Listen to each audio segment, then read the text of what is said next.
I want to review this slide just a little bit before we move on. And again, what we're doing is calculating, we really want to know, without knowing anything about this reaction, if it's going to occur or not. And again, what all this stuff we just went through, delta G is the chemist's way to tell if a reaction occurs or doesn't occur. So the number, the magnitude of delta G is what tells the chemist if something happens. If you get a negative number for your delta G, that means, in my world, spontaneous. In the real world, that means something happens, all right? So any reaction you see, all right, you put pasta in water and it gets soft. You see a piece of sodium in water and it explodes. All of those are delta G's that are negatives, all right? If something happens, that means it's spontaneous. Delta G is a negative number. Positive means you put something, have to do something, and nothing happens. So you throw a normal rock in water and it sinks. Nothing exciting there. That would be a positive delta G. Now, delta H and delta S are related through what's called the Gibbs equation, all right, which is delta G equals delta H minus T delta S. And by looking at the signs of delta H and delta S, you can tell if a reaction, if the enthalpy wants the reaction to go, which means enthalpy driven, or if the enthalpy doesn't want it to occur. So in this problem, delta H was a negative number, exothermic. And exothermic negative delta H's want delta G to be negative. That's why we call this reaction an enthalpy driven reaction. If delta H here would have been a positive number, an endothermic number, that would not make delta G more negative. It would actually make it more positive. So delta H's, which are negative, are called enthalpy driven. Delta S, on the other hand, came out to be a negative number. Now, negative delta S's times negative T, negative times negative means positive. So this whole term will be positive, and that doesn't make your delta G more negative. So if we had a positive delta S, we would have an entropy-driven reaction. But this reaction had a negative delta S. So entropy doesn't want this reaction to occur. This is not entropy-driven, but it is enthalpy-driven. So negative delta H, positive delta S's, those things will make delta G more negative. Questions on that? When you're combining delta H and delta S, make sure you use the same kind of unit. So I'm using kilojoules for both of them here, Kelvin temperatures. In this case, delta G came out to be a negative number. So when delta H and delta S are fighting, which means they have the same sign, then the temperature plays a big factor. This particular problem, the temperature was low enough so that the delta S term didn't overpower the delta H term. And so this reaction is spontaneous, negative, which means it will occur. On the other hand, if we wanted to, say, do some welding work, but at a super high temperature, and we can actually calculate what this would be, I don't know what it is, eventually, temperature times this number, will be a number so positive that it overpowers this negative number. So eventually, temperature would be high enough to make delta G a positive number. That would make this reaction non-spontaneous. But at room temperature, which is where most welding on the Earth, of course, happens, or space even, whatever, then you're totally going to have a temperature that's low enough so that delta G is negative. And then finally, calculating delta H and delta S, it's delta H products minus delta H reactants, or delta S products minus delta S reactants. You just use those tables. Any questions on any of this? All right. This is the ammonium nitrate example I thought we were going to talk about earlier, but I was wrong, so sorry. And this is, again, not very exciting. Taking some solid and dissolving in water, woohoo! It takes energy, the temperature goes down, again, woohoo! However, it happens, all right? And if it happens, that means delta G, again, is going to be negative. So in this case, delta H is a positive number. It's endothermic. Are endothermic reactions, are they making the reaction more spontaneous, i.e., is this endothermic reaction enthalpy driven? No, good. Negative delta H's, exothermic reactions are enthalpy driven. So if we know that this temperature goes down, this is an enthalpy favor, excuse me. It's actually enthalpy disfavored. Enthalpy doesn't want it to occur. But because the reaction happens, because delta G is negative, that must mean that delta S is positive. Something has to be favored if the reaction is going to occur. It's enthalpy or entropy. And we know in this case that this is certainly not enthalpy driven, it's endothermic. So this reaction must be entropy driven. And we'll prove that here in a little bit. In the center beaker is water at room temperature. To this we add solid ammonium nitrate.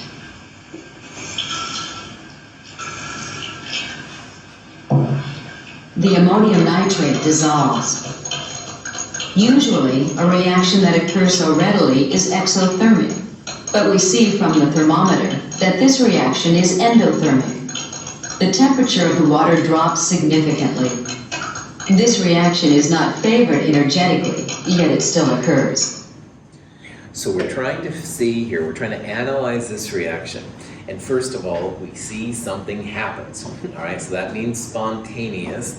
That means your delta G is going to be negative. All right, if something happens, delta G is negative. If something doesn't happen, probably delta G is positive. If delta G is negative, then you have to have enthalpy and or entropy in favor of the reaction happening. You have to have one of them like it. You can't have them both dislike it. All right. So in this case, we absolutely see this is endothermic, positive delta H. Positive delta H is not enthalpy driven. Enthalpy driven means that delta H is a negative number. So if it's not enthalpy driven, this reaction had better be entropy driven, because something has to want this ammonium nitrate to dissolve in water. It certainly is an enthalpy here, so it had better be the entropy part. That's one way to kind of gauge our answers for the next slide. If we don't see a positive delta S, we've got to look at this reaction a little bit closer here to see what's happening. Any questions on that? Okay, so what you can do is you can actually calculate values. So delta H products minus delta H reactants for this reaction would be delta H of the soluble ammonium nitrate minus the delta H for the solid ammonium nitrate. And sure enough, it comes out to be a positive number, endothermic, all right? So that's why when we dissolved it, the temperature went down, energy is being absorbed from the surroundings to the system. On the other hand, you do entropy. Entropy of the products minus entropy of the reactants. It's very positive. And that's not too hard to think about because solid is one of the lowest entropy things. And usually solutions are higher than that. They're more disordered. So entropy actually is very happy with this. So positive delta S does mean this reaction is entropy favored, like we talked about earlier. Something has to be driving this reaction to completion. What that means is we're seeing something happening. And if something happens, we have to either have delta H negative, delta S positive, or both delta H negative and delta S positive. Well, delta H is certainly not negative here, it's positive. So enthalpy isn't helping, but entropy is. So this is an entropy favored reaction. Okay? Any questions on it? Okay, now if something happens, that means that delta G has to be a negative number. So if you plug this back into the Gibbs equation, delta H minus T delta S, remember to use kilojoules and kilojoules or joules and joules, either way. But sure enough, negative 6.7 kilojoules. If delta G is negative, that means you're going to see something. When I say spontaneous, that just means that something occurs, something goes down, all right? And this reaction is definitely going down. We're watching it dissolving. It's not exciting, but it is going down, all right? So anyway, this reaction is product favored. If delta G is negative, spontaneous means product favored. This reaction is entropy driven because delta S is positive. It is not enthalpy driven. Enthalpy has to be a negative number for that to happen, all right? So we would say that this reaction is entropy driven, not enthalpy driven, but it is overall spontaneous / product favored because of the negative delta G sign. So if you didn't know anything about ammonium nitrate dissolving in water, but you had these numbers right here, or you could calculate them, you could get a negative number here and predict if the reaction was going to happen or not. Negative delta G, yeah, it's going to happen, product favored. And we would say, aha, delta S positive, yeah, that's entropy driven. But because delta H is positive, we wouldn't say enthalpy driven. Enthalpy has to be negative. So realize that driven means negative for delta H and positive for delta S. That's sometimes a weird thing. So, any questions? Here's a reaction.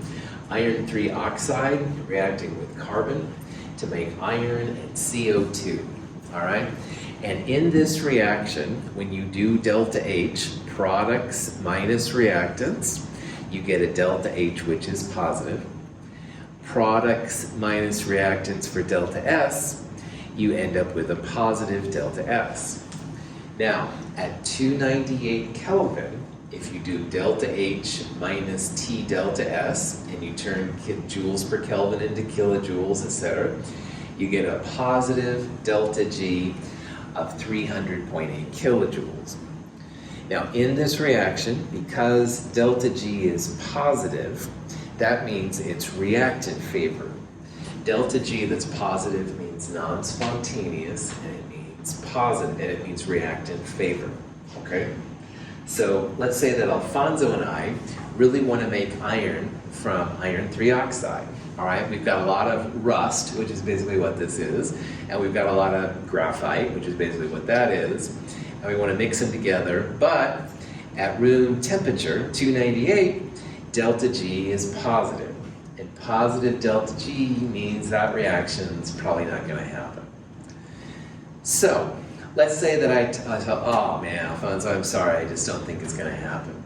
But Alfonso looks at these numbers a little closer. He looks at the positive delta H and the positive delta S. Is this reaction enthalpy favored and or entropy favored?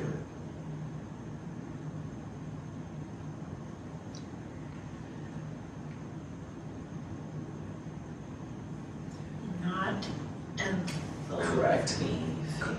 Correct. Well done, Bethany. It's not enthalpy favored, it's endothermic. You need energy to make it happen. But what if delta S is positive? Is it entropy favored?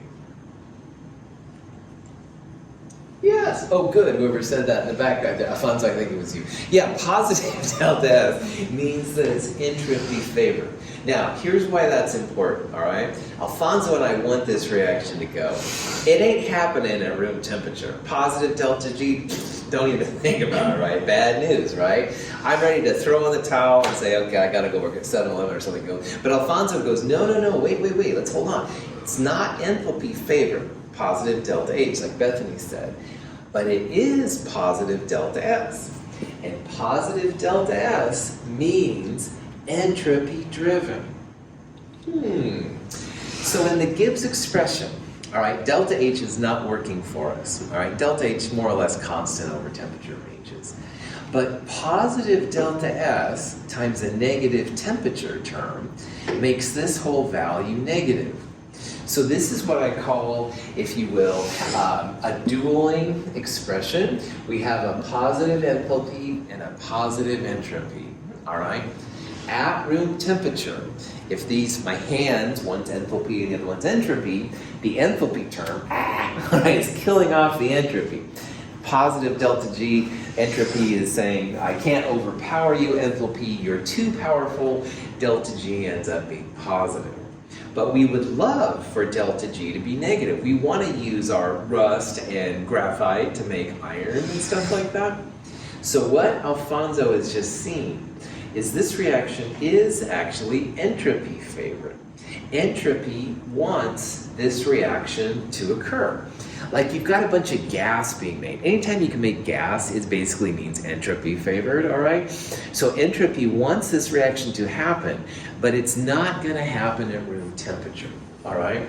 The T delta S term is not able to overpower the delta H term at this temperature.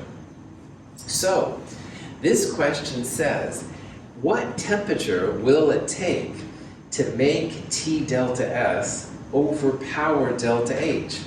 And when it overpowers it, it's going to mean it turns delta G from a positive to a negative. All right? Alfonso and I would have a real problem doing this reaction at room temperature. It's just way too positive of a delta G. But if we could figure out a new temperature that delta G became negative, then this reaction would start occurring by itself. So a threshold temperature is the temperature by which you go from a positive to a negative delta G, or sometimes a negative to a positive delta G. It's that transition between spontaneity and non-spontaneity, between a negative delta G and a positive delta G. So if you have a question like this, if you want to see a rate temperature at which your reaction will occur, what you can do, let delta G equal 0. All right, because that's the threshold between negative and positive delta G. So if 0 equals delta H minus T delta S, you can rearrange this. Delta H equals T delta S, if you put T delta S on the other side, and T will equal delta H divided by delta S.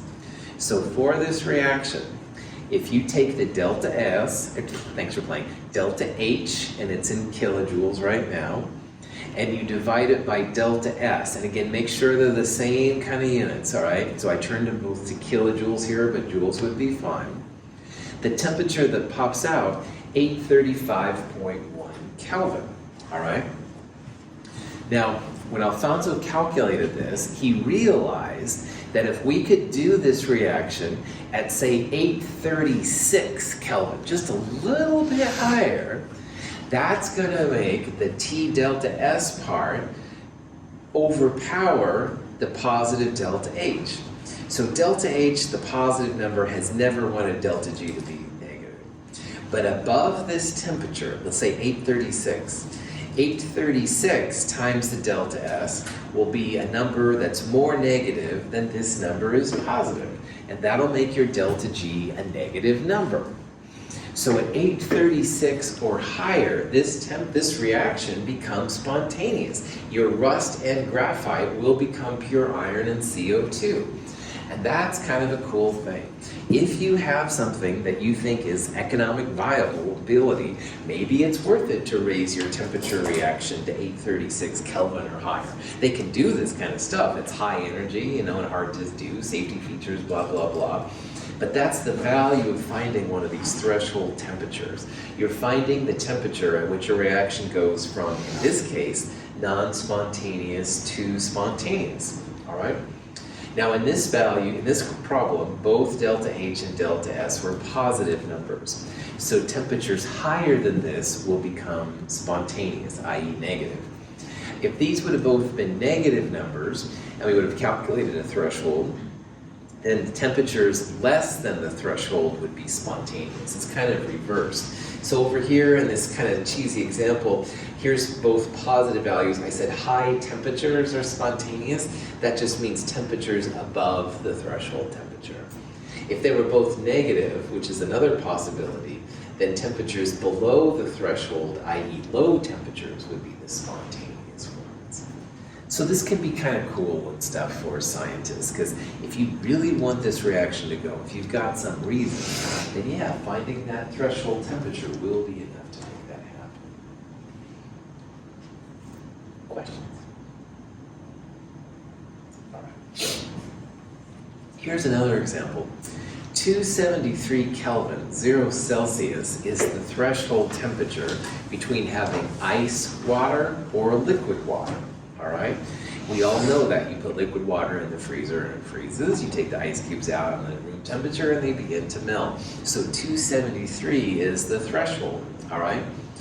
Now, we saw earlier, we calculated delta H and delta S. We saw that delta H was a positive number, but delta S was positive. So what that means is that it's negative above a certain temperature and it's positive going the other way. So solid going to liquid is going to be spontaneous above 0 Celsius, 273 Kelvin, all right? On the other hand, below 0 degrees Celsius, 273, it's going to be non-spontaneous. So this is another more practical example of this spontaneous thing. I still like the idea that you want a chemical reaction to occur, so you have to heat it up or something, but hopefully you see the idea. A lot of these things have a pretty intense temperature dependence to them.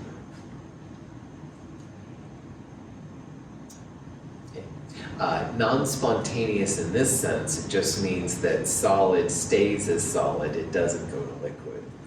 Another way to interpret that, if you flipped these two around, liquid going to solid, it would be spontaneous down here. That's the joy of thermodynamics. If it's positive in one direction, it's negative in the other, so a possibility. Questions? Here's a reaction. It's not product favored at room temperature, and we'd like to figure out the temperature at which the reaction becomes product favored. So if you look at these values, positive delta H is endothermic.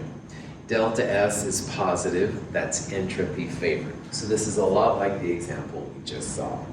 And we want to find the threshold temperature. So temperature is delta H divided by delta S. You've got to make sure you're using the same kind of units, all right? So kilojoules divided by 0.1 kilojoules would be a good call here. Your threshold temperatures, by the way, will always be positive numbers. That's also another thing.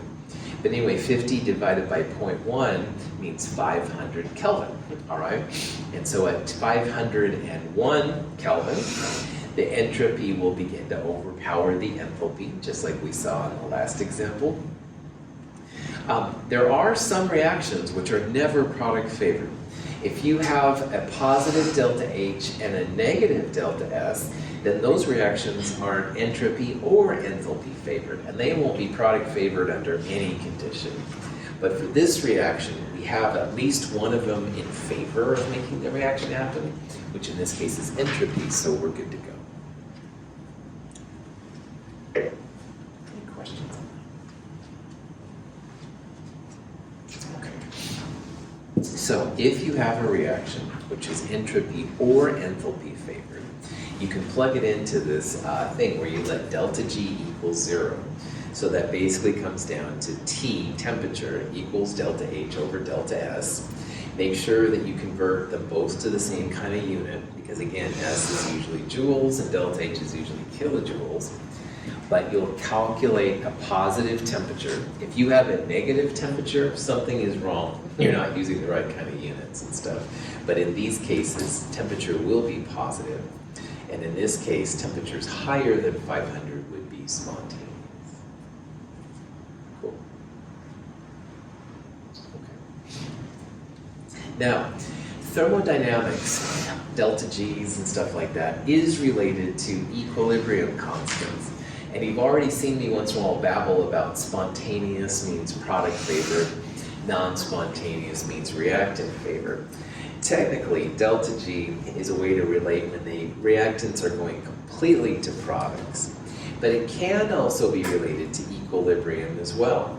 Equilibrium, like we've seen this whole class, just means K is greater than 1. So delta G and K can be related to how favorable a reaction is. A lot of times it's for completely, but it can be for equilibrium too. Anyway, the thing you really need to know is that for this, if you're thinking about equilibrium, delta G, spontaneity, is related to equilibrium K by minus RT natural log of K. R here is the energy R, the 8.3145 number. And please make sure you use 8.3145. Don't use any other variation, it'll mess with you big time in this one. T is the Kelvin temperature. K is the equilibrium constant. And again, it can be any of the Ks that we've seen so far. KAs, KBs, KSPs, KPs, etc., etc. They all fall in this category. And they all relate to delta G. Now, if K is a number larger than 1, then that means your delta G ends up being a negative number, spontaneous. So product favored is another way of thinking about spontaneous, negative delta G. On the other hand, if your K is less than 1, then that ends up giving you a delta G, which is a positive number. So K's less than 1 correspond with reactant favored, and K's greater than 1, product favored, correspond with delta G's, which are negative. They all kind of fit together. This is a sculpture this person made called Entropy or something like that. I thought it was kind of cool, but it really doesn't have anything else to do. Okay, so let's do an example. This is dinitrogen tetroxide going to 2 nitrogen dioxides, and we'll assume it's at 298. The delta G value is a positive 4.80 kilojoules. Is this reaction spontaneous or non-spontaneous? Non-spontaneous. Well done, well done. Positive delta G's mean non-spontaneous. What that means is that N2O4 is not likely to go to NO2. Now, let's extend this idea a little bit. Non-spontaneous. Do you think that means that this reaction's equilibrium constant K will be less than 1 reactant favor or greater than 1 product favor? Reactant favor. Reactant favor. Well done, Juliana. If your delta G is positive, that just means that the reactants sit there and don't do a lot. So if we have a positive delta G, that should correlate at the end of this problem with a K less than 1. That's reactant favor. Conversely, if this was negative, you'd have a K greater than 1, blah, blah, blah. Okay, so this is our delta G. Let's find K. So delta G equals minus RT ln K. Now, normal conditions means 298. We don't know ln K. However, if we do this, now here's delta G, it's initially in kilojoules. You've got to make sure that delta G and R are the same kind of units.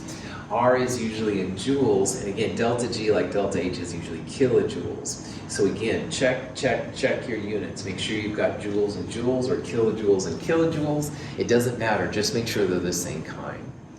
But anyway, natural log of K then comes out to be minus 1.94. And if you need to get rid of natural log, you use that little e to the x button on your calculator. So e to the x for natural log of k, e to the natural log of k is just k. E and natural log cancel out. And in your calculator, you could go e raised to the power of minus 1.94. Again, e technically is just a number. It's 2.71. Whatever, I think it's Euler's number, whatever. But anyway, you take that number and you raise it to the minus 1.94, and sure enough, it comes out to be 0.14. So we predicted correctly that positive delta G's go with K's less than 1, and that's totally what we see. So all of the K's we've seen that are less than 1s, the KAs and KBs, and a lot of the KSPs and stuff like that, they're all going to have delta G's, which are positive. On the other hand, if you had a delta G which was negative, and you calculated K, those K's should be numbers larger than 1, product favor. It's all coming together. Woohoo! So anyway, delta G in this case was greater than 0, and K was less than 1, which is what we saw and what we predicted. If you had a delta G less than 0 spontaneous, you would have a K greater than 1, a product favorite. So just kind of keep that in the back of your mind while you're doing these and stuff. So all of these pieces are starting to fit together. Maybe you can see like in a type of a puzzle. And they all should make sense with each other, which is cool too. Any questions? Okay. On these problems, just remember that your delta G and the R have to be the same kind of unit. That's really about all it is.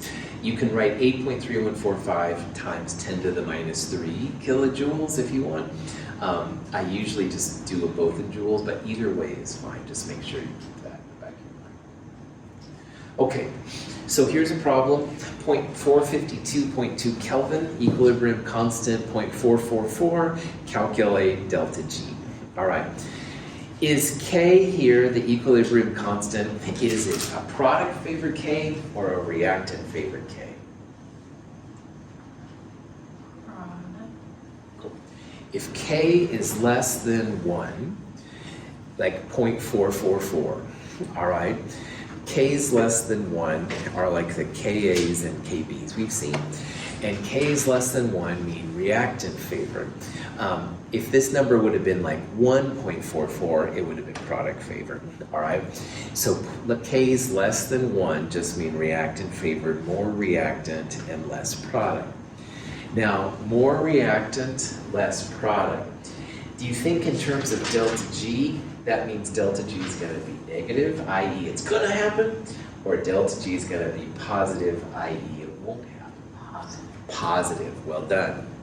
So before I even look at the math of this problem, I literally look at the magnitude of K. And because K is less than 1, our delta G is going to be one of these three values right here. It's going to be a positive number, all right? And I know that because K less than 1 means delta G is positive. If this K would have been larger than 1, then this would have been the only possible answer because K is greater than 1 and delta G is negative. But delta G is going to be positive because K is less than 1. Any questions on what I did just there? Okay. From here, we'll plug it into this expression, R 8.3145, temperature 452.2, and natural log of 0.444. And this is just where your calculator kicks in, all right? Make sure you put the little negative sign right there. Negative R times K times natural log of all this junk comes out to be 3,050 joules per mole. If you divide by 1,000 to make it kilojoules, 3.05 kilojoules per mole. All right. But again, I find it super helpful to think about what K is and how that relates to delta G. So because K was less than 1, your delta G had better be a positive number. If this K would have been a number larger than 1, then I would have expected delta G to be a negative number. So it's a nice way to kind of double check that your math is good. Any questions?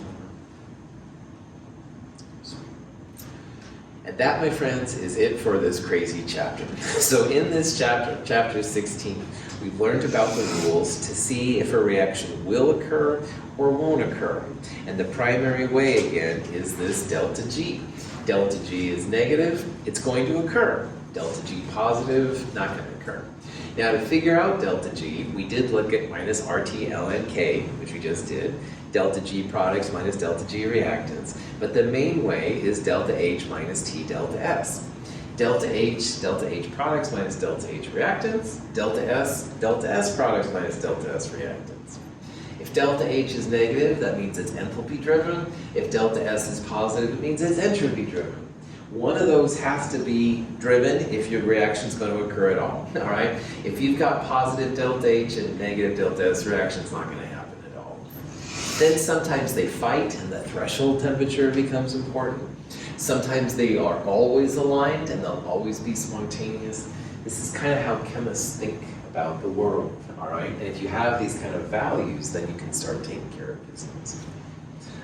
We're actually going to calculate the delta G for a calcium hydroxide reaction next week, not this week. This week is the weak acids lab, but next week we'll look at how that's done. And it's not really that difficult, it's something we can do. Any questions? I'd like to start, if you don't mind, the next chapter. But if everybody's just like, oh, screw this, I'm out of here, I'll totally buy that too. So let's do this the good old democratic way. Want to go on to the next chapter? Yes? Okay. One. Nope. All right. We're going to wait until next week then. That's fine. It's quite all right. We'll start chapter 17, which is the last heavy chapter, next week and stuff like that. We'll see how we can cheat these rules of thermodynamics, which is pretty cool. We'll take care of business then. Thank you guys for being here. I will see you on Wednesday. We'll talk about prop set number 4, which is entropy and solubility. Have a great day.